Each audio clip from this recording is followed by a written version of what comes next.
He was asked to make a decision that would change everybody's life.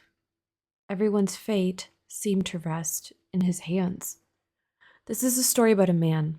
He was on a voyage and he ended up getting shipwrecked. But luckily, he washed ashore onto an island. But this wasn't just any island, it seemed like paradise. The locals, surprisingly, they took him in. They helped him recover. They gave him shelter, food, and clothing. And what's funny is, they didn't even ask for anything in return. Slowly, he started to think maybe they didn't need anything in return. It really seemed like these people, they lived on an island of abundance, utopia even.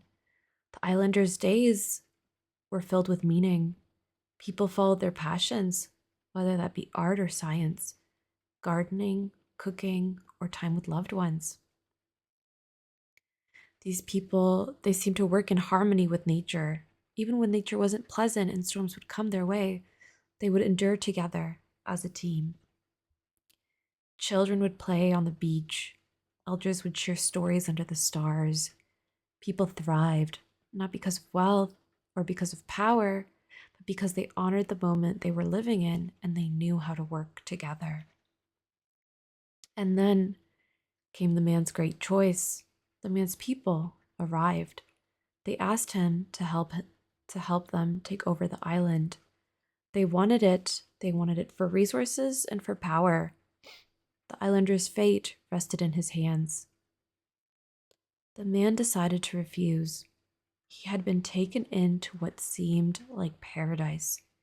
How could he even think of destroying this beautiful way of living? Certain that he made the right choice, he left his people and he did not look back. Certainly, he felt that his people, they would see that they were mistaken. They would also choose paradise over greed. But the next day, jets still soared overhead, and fighter ships landed. Ultimately, paradise was lost. The work that took millennia to build was destroyed in a single day. This is a brief retelling of Island by Aldous Huxley.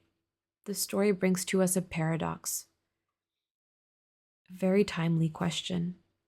In a world of peace, in a world of perfection, how can we learn to protect ourselves if we have nothing to protect ourselves against? The islanders lived in this perfection. They didn't know how to defend themselves because they didn't have to. So the question is it possible to build peace and actually maintain it?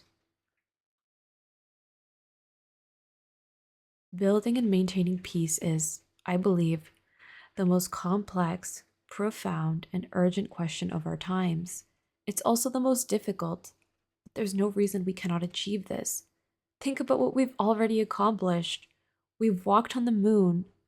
We've sent robots across the solar system. We've built AI that can write poems, diagnose diseases, and hold conversations. We've done all these amazing things, but we still haven't built peace.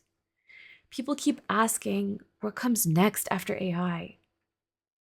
Well, we're building AI after us, but we still don't fully understand us. So, what does that say about the AI that we're building?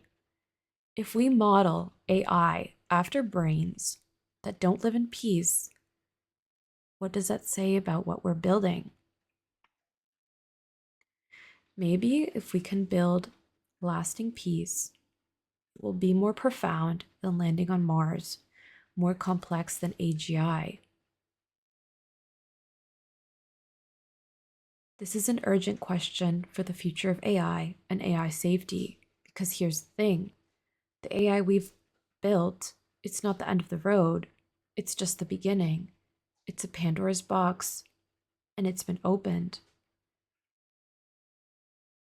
What comes next, it might not depend on how powerful our machines are, but on how we use them. How can we navigate the future of AI, the future, if we can't understand and navigate the present day? So I ask again, what is next after AI? Because the next great innovation, it might not be a machine, it might be us.